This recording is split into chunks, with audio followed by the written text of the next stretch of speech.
என்ன பெருசு பேத்தடிக் மூட மெயின்டைன் பண்றியா? பண்ணு, நல்லா இருக்கு. எல்லாருமா சேர்ந்து கொஞ்ச நேரம் அழுதுட்டு பணத்தை நல்லடா பார்த்து போச்சிருவீங்களே. ஒரு மர்டர் நடந்திருக்குது, அத போலீஸ்க்கு இன்ஃபார்ம் பண்ணாம what is this standing and crying stupid.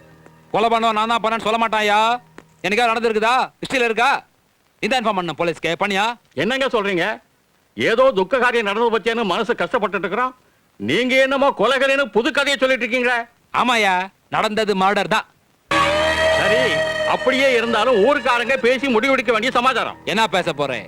என்ன மேன் பேச போறேன்? அது ஒரு ஆலமர் தேடி போவீங்களே, நாஸ்டி ஃபெலோஸ். பஞ்சாயத்து போர்டில் எலெக்ஷன் நடக்குதோ இல்லையோ, உங்க பஞ்சாயத்து மட்டும் மரத்துக்கு மாதிரி நடந்துருக்குது. 3 days பிஃபோர் ஊருக்கு வந்தோம் நானு. எனக்கு தெரியுது, உனக்கு தெரியல? 30 years பாய். எப்படி மேன் சத்தா? ஹெல்த்தி பாடி, ஸ்ட்ராங் கண்டிஷன். எப்படி சத்தா? நேத்து பஞ்சாயத்துல சொத்தை டபுளா பிரிச்சு ஒரு பார்ட்டு கொடுக்கறேன்னு சொன்னால, குட்டாம்பா. ஒரு பார்ட்டு பாடி, இன்னொரு பார்ட்டு எங்கன்னு கேளு. அதான் என் உசுரு. கொலைய பண்ணிட்டு கை கட்டி நிக்கிறான் பாரு அட்டென்ஷன்ல. கூப்பிடுங்க போலீஸ. கால் தி போலீஸ்.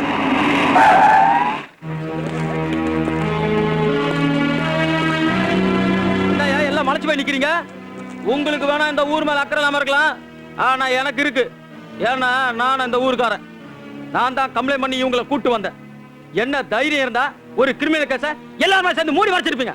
சார், இந்த பிரச்சனைக்கு காரணம் இவன் தான் சார். இவர் உங்க மேல கம்ப்ளைண்ட் கொடுத்திருக்கிறார்.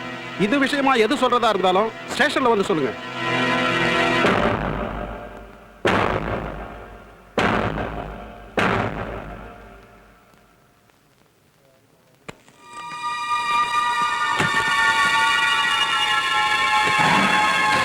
கோவிந்தா, கொஞ்சம் கருப்பா இருந்தாலும் டைமிங்ல வெள்ளக்காரனை பீட் பண்ணிட்டு கரெக்ட் நேரத்துக்கு வந்தேன்.